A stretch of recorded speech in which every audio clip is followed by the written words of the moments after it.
Hey guys, this is Comic Uno, and today I'm doing a review for The Flash. So let's talk about this episode. A little disclaimer, web camera until my camera comes back from the shop. Hopefully it's about a week, and then I'll be back with my regular camera. But right now it's Google+. But let's talk about this episode of The Flash.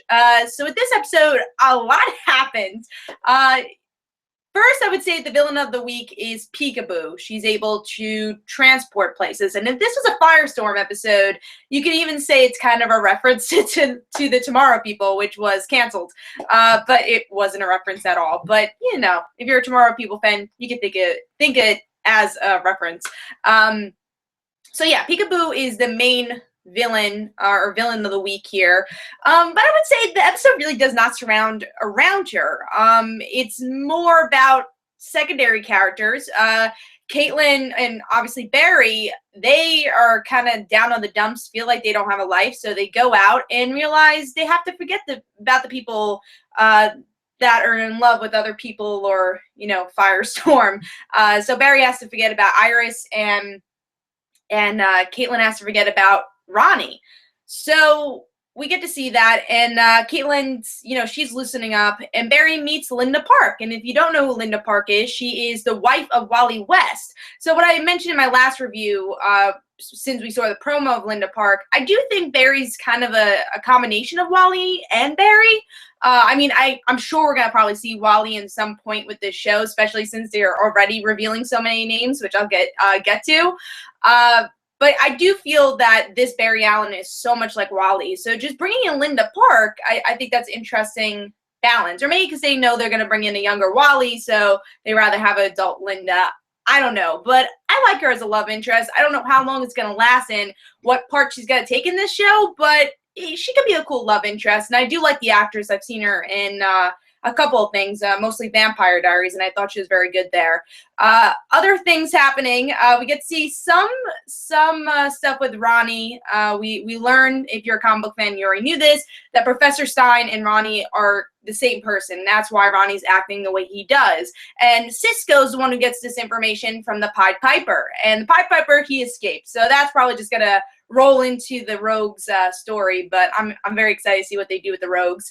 And the last scene of this episode is Gorilla Grodd. He's going to be a villain also. So overall, what did I think about this episode? There's a lot going on, and I think that's a good thing. You know, there's a lot of great emotions here. We get to see Barry and his father interact. If you're a Caitlin and Barry shipper, this was your episode, because you see that Caitlin might have feelings for Barry, especially the way Danielle Panabaker looks at Barry and her acting after this whole episode. So I think Caitlin might like Barry. I don't know if Barry likes Caitlin, but for me personally, I would like them to stick as friends and stay as friends. I don't like that it's like, oh, every boy-girl relationship has to end up in a relationship on a show. And, you know, some people like Felicity and Oliver. I think they have chemistry. I think that works more than bringing Laurel and Oliver together because of the chemistry thing. But here, I feel Iris and Barry do have chemistry. So I'd rather just stick, you know, for Caitlin and Barry to stick it as friends and stay as friends. So that's what I hope. I don't know what direction they're going to go, but we'll see it. I know there are Caitlin shippers out there, but I would like to see Caitlin kind of discover herself before she ends up with Barry. I don't know, but that's just my feeling. And, you know, I felt like there was a lot going on in this episode, but did not feel cluttered at all, which is great. Maybe if they had to take out one story, honestly, take out the villain of the week. Because I don't think Peekaboo, I mean, she's necessary for some plots to move forward, especially Cisco's plot, but she could have had a lot shorter of a story. So that's one thing I probably would say about Peekaboo, but it doesn't really feel like a villain of the week episode because there's so much going on in this episode. So as much as I think they could have cut her out, I understand why they used her, so that's okay. Gorilla Grodd being introduced. He was introduced in the pilot, so there's not a lot of surprises here, but I'm intrigued to see how they do it on the show. The visuals were great for him. So do I think they're trying to introduce too many villains at the same time?